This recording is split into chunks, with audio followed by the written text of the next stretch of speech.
Hello, everyone, and welcome to my podcast, The Nutcracker Suite. I am Danae McKitten, and I am your host. On today's topic entitled Post-partum Pandemonium, we want to break the epidemic of silence and address the issues and treatments surrounding postpartum depression, anxiety, and psychosis. If you are a woman, a husband or partner, a mother or sister, you'll want to tune in to today's program. Having a baby is a life-changing experience, and often our reality doesn't live up to our perceived expectations of motherhood, or at least the Hollywood version of it. Right now, an invisible mental health epidemic is raging, and if left untreated, it will have major implications for our children, the parents, and ultimately all of society. Postpartum depression is the most common complication of childbirth around the world.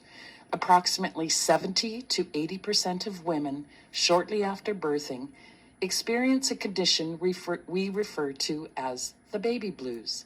This usually occurs within the first 2 weeks of delivery, and the symptoms begin to fade shortly thereafter. Some of these symptoms include feeling overwhelmed, being irritable, becoming tearful and sad, feeling exhausted, lack of sleep, and mild mood swings. But what if these symptoms last longer than 2 weeks and become more intense over time? Chances are this condition has progressed beyond the blues into postpartum depression, and professional intervention may be necessary to help mom through this emotional dilemma. This happens in at least 1 out of 7 women giving birth worldwide. For most moms, however, they don't seek help because they fear they are a failure and fear becoming judged by family and friends. So they suffer alone and in silence. It's like having a continuous dark shadow constantly over their shoulders. They often think that this condition will go away on its own or will fix itself, when in fact, it doesn't and can often become worse. Then, on rare occasions, moms can experience postpartum psychosis. This is a rare illness that can occur in 1 to 2 women out of 1,000 births.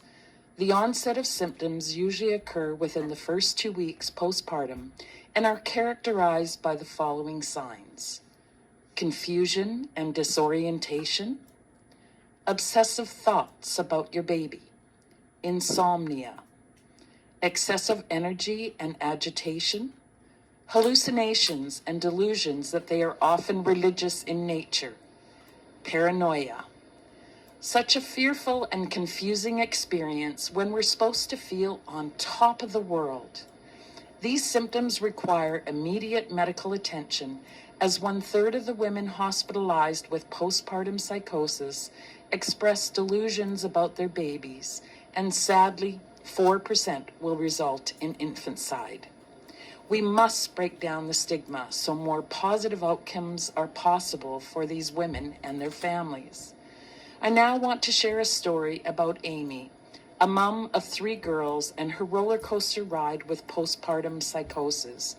May her story unleash your story and open the dialogue with other women and mothers so no one ever feels alone in their struggles. Amy's story. My purpose for sharing my story is to educate through my experience those suffering from mental health issues. When my brain is unwell, it directly impacts my family and anyone I come in contact with. It's not an easy road to navigate alone. We all have a story. More than anything, I want healthcare workers that are employed in mental health and addictions to become more compassionate and empathetic to those of us who suffer. Don't look down on us and think we are less human beings because our brains are sick. Treat us as though we came into your emergency room with a heart attack or cancer. Help and support us. Don't judge us. Conventional medicine needs an overhaul, a different approach to healing our brains besides the pharmaceutical drugs that have been used for decades. These chemical drugs help at first, but the long-term side effects greatly impact my daily routines. I was gravely concerned about this. Recently, I read an article about a psychologist who was diagnosed with obsessive-compulsive disorder. He shared his thoughts and experiences about the violent, bizarre thoughts he had during this time in his life. After reading this article, I was overjoyed. Finally, I could lift a block I was carrying on my shoulders, thinking that I was the only person in the world that was having these crazy, delusional thoughts. He was someone I could finally relate to, and that was just very recent after suffering in silence for so many years. Knowing that you are not alone and not the only one feeling this way when your brain is sick has a huge impact on your healing process. I hope that others can identify with my pain, and my story will encourage them to keep on keeping on during those dark days. Achieving brain health is a process, and there are many amazing healthcare professionals out there that will assist you in your journey. It's imperative to look outside the box and seek better ways to achieve brain health. It won't be revealed to you by conventional psychiatrists and medical doctors. Stay the course, persevere, and find the tools and support you need during this process.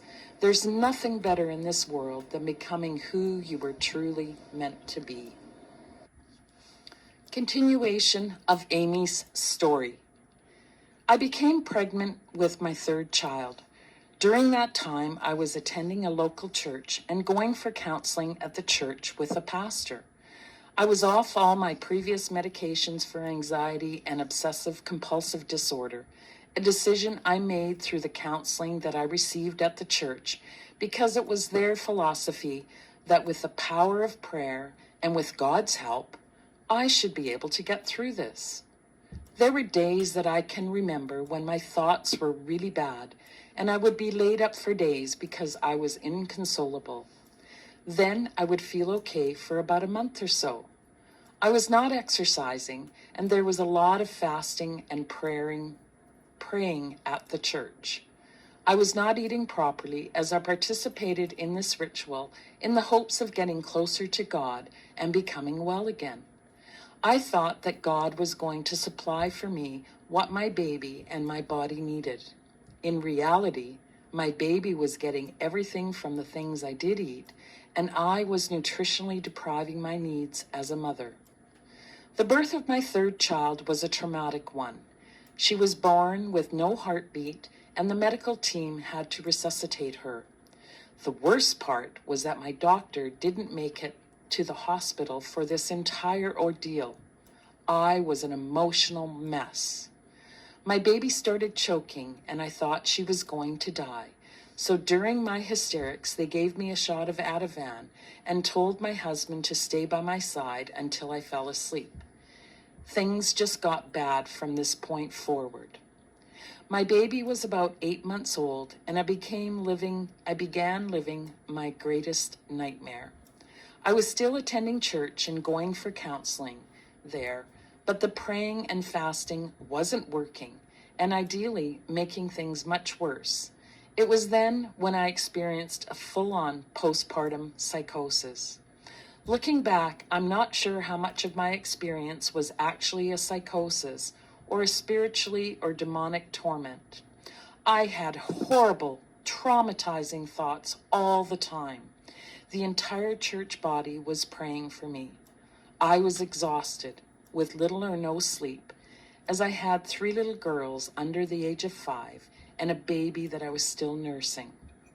I wasn't getting enough sleep, and my husband was working out of town a lot. My brain literally snapped. The main reason I couldn't sleep was because I recall being told a story when I was in high school about an individual murdering their entire family while they were sleeping. My brain was constantly playing this scene over and over in my head, and the harder I tried to control these thoughts, the worse it got.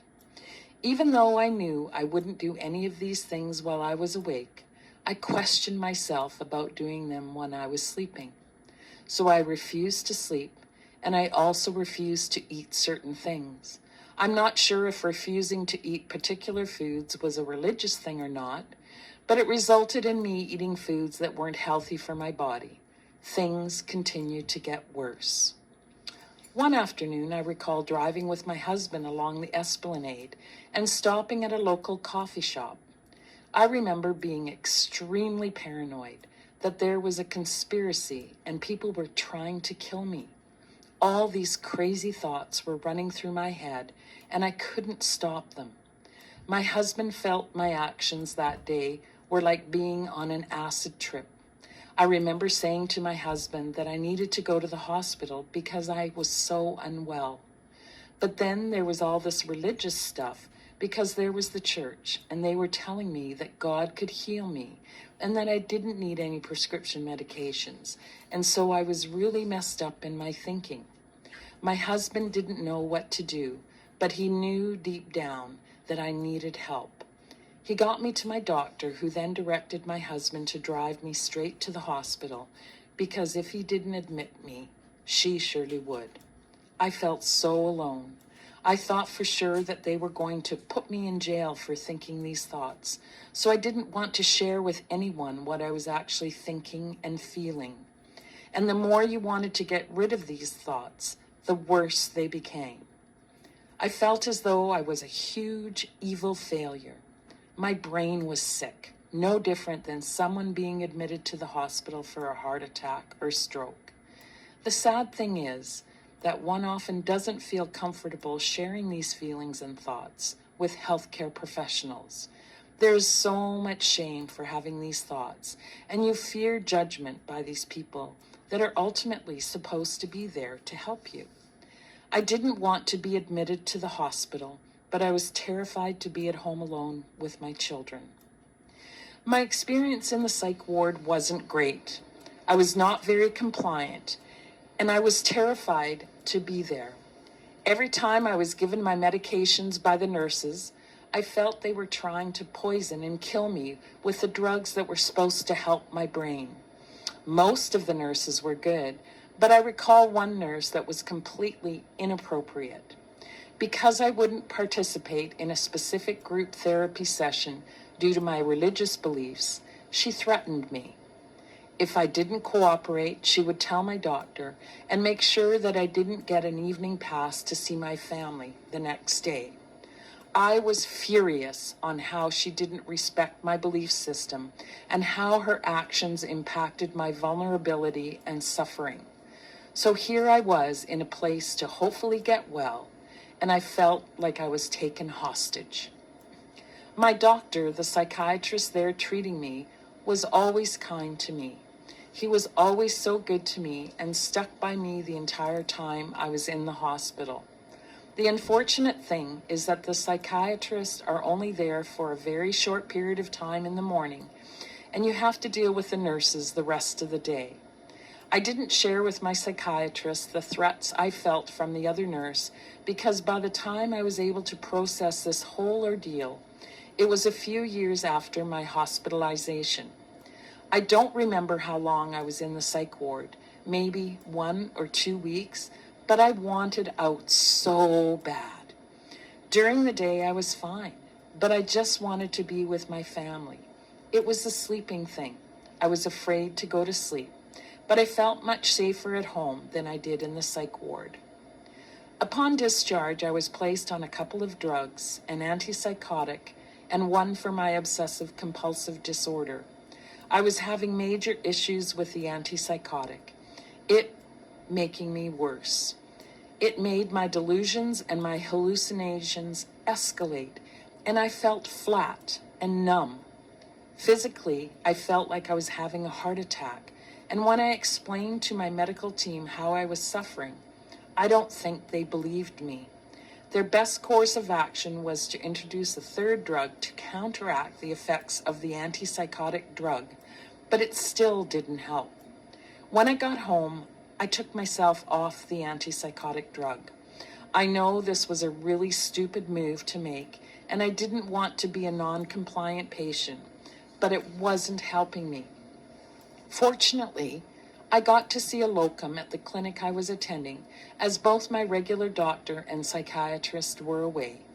He stressed that I had to be on an antipsychotic medication because of what I had just gone through, and after explaining that the initial drug wasn't helping, he placed me on another one. He kept increasing my dosage to no avail, so finally when I got in to see my psychiatrist, he lowered the dose to see if my body would finally kick in and respond. It finally did, but it took almost a year of trial and error before my brain was functioning quite well and I was feeling so-called normal again. This drug made me feel very tired, but I did need the sleep in order for my brain to heal itself. During this process, I was seeing my psychiatrist and psych nurse at the mental health and addictions clinic in my hometown every week for an entire year. These two healthcare professionals working together were the only reason I survived this entire ordeal. The psych nurse there was fabulous because she was so compassionate and caring. She kept encouraging me to stay the course, as did my psychiatrist. They explained to me that there were hundreds of medications out there, and they just had to find the right one that worked best for me. That's what kept giving me hope through this entire healing process. It's sad, however, that you have to be a guinea pig through this drug testing and elimination process. Their science finally worked for me, but it took another year to achieve the results that made me well once again. When I started feeling better, it encompassed my whole life. I began exercising again, sleeping properly, and eating healthy. For the majority of women experiencing postpartum, Amy's story is similar to countless others that have struggled with this condition. Most encouraging, though, is that after 13 years of being on these medications, Amy discovered an integrative approach that assisted her in the embracing a better lifestyle with less reliance on heavy pharmaceutical treatments. With specific blood and urine testing to determine what nutrients was lacking or overabundant, Amy started on the road to recovery and healing with a pharmaceutical-grade vitamins, minerals, and amino acids. These nutrients were key in helping her brain function more optimally. Amy finally understood what was happening to her body. When a woman gets pregnant, estrogen rises to support the pregnancy, and a natural physiological process is for copper to enter your system as well. Copper is vital for the development of blood vessels in the fetus. So the pregnancy goes along, and when the woman delivers her baby, the copper should come down to a baseline of normal. And for a number of women that have a metal metabolism issue, this just doesn't happen.